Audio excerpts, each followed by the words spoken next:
J'ai été d'une loyauté que je crois absolue à l'égard du président de la République, parce que ça correspond à ce que je suis. Je l'ai dit, je le redis, je le réitère. Je voudrais que personne ne doute de ma loyauté ni de ma liberté. Si Emmanuel Macron avait été loyal à François Hollande, il n'aurait pas été président de la République. Au fond, la loyauté n'est-elle pas un défaut en politique ?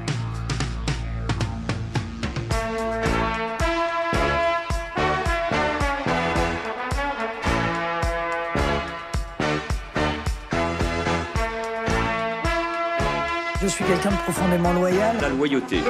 Loyauté. Toujours dans la loyauté. Le destin d'Emmanuel Macron. Selon l'Obs, le ministre de l'économie serait peut-être en train de se préparer pour une candidature pour la présidentielle de 2017, avec notamment un mouvement qui serait en train de se former autour de cette candidature. Il y a plein d'initiatives, je crois qu'il y a des jeunes qui font quelque chose. Je ne vais pas les en dissuader, j'en suis ravi. Mais ce qui compte, c'est l'action ministérielle, le redressement du pays. C'est d'animer les idées, les propositions pour le pays, et je le ferai toujours dans la loyauté au président de la République. Je suis candidat à la présidence de la République. Lancer des débats pour notre pays, pour que ça avance, il n'y a que cela qui me préoccupe, et je le ferai toujours dans la loyauté au président de la République. J'ai donc annoncé ma décision de me porter candidat à la présidence de la République. C'est donc Benoît Hamon qui est désigné candidat, Manuel Valls qui reconnaît ce soir sa défaite. J'ai depuis toujours le sens de l'action collective et de la loyauté. Je suis profondément attaché au respect des engagements pris.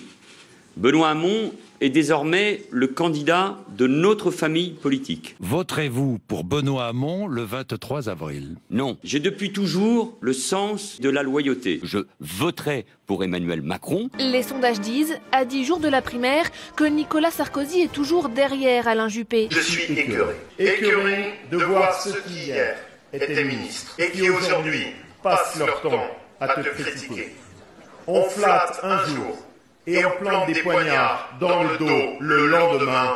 Ça suffit. Soyez intraitables à l'égard de ceux qui passent leur temps à critiquer Nicolas. Sanctionnez ceux qui ont cette indignité et cette absence totale de loyauté. Les propos embarrassants de Laurent Wauquiez devant des étudiants, enregistrés à son insu, il accuse Nicolas Sarkozy d'avoir mis sur écoute ses ministres. Sanctionnez ceux qui ont cette absence totale de loyauté. Première cible, son ancien mentor, Nicolas Sarkozy.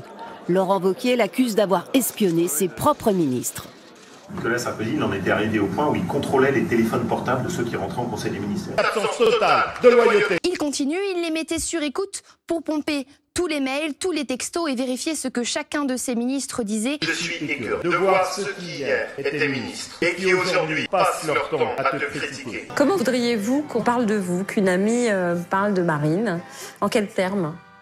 J'aimerais qu'elle dise que je suis quelqu'un de profondément loyal. J'ai décidé l'ouverture d'une procédure disciplinaire et donc Jean-Marie Le Pen sera convoqué. Je suis quelqu'un de profondément loyal. Après le débat manqué de la présidentielle, Florian Philippot a été tenu pour responsable de cet échec. Je suis quelqu'un de profondément loyal. Marine Le Pen qui sanctionne Florian Philippot, elle lui retire sa délégation de stratégie et de communication. Je suis quelqu'un de profondément loyal. Jacques Chirac, Édouard Balladur. Cette loyauté partagée est le ferment d'une amitié de 30 ans, une amitié précieuse à Jacques Chirac. Jacques Chirac l'a choisi entre tous pour une mission difficile, réussir en 2 ans à Matignon, pour ouvrir ensuite la route de l'Élysée en 95. Balladur qui promet de ne pas être candidat à l'Élysée s'il devient Premier ministre. Qui vous a dit que je ne serai pas candidat? Eh bien, j'attends alors justement une confirmation, une affirmation de votre part. Eh bien, écoutez, je confirme très volontiers, je ne le serai pas. Vous dites aujourd'hui, je ne suis pas candidat, mais il y en a d'autres qui pourraient vous dire, et si les circonstances le voulaient? Je ne vois pas comment un homme pourrait se présenter devant les Français en 93,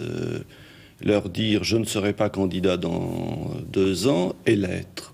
Ce serait manquer à sa parole. J'ai décidé de présenter ma candidature à la présidence de la République. Je ne serai pas candidat, sauf si peut-être Emmanuel Macron ne l'était pas. Est-ce que cette phrase, elle vous dit quelque chose? Je crois pas l'avoir dit. Je crois pas, non. En tout cas, je suis pas sûr de l'avoir dit publiquement. Peut-être. Pas publiquement. Je sais pas.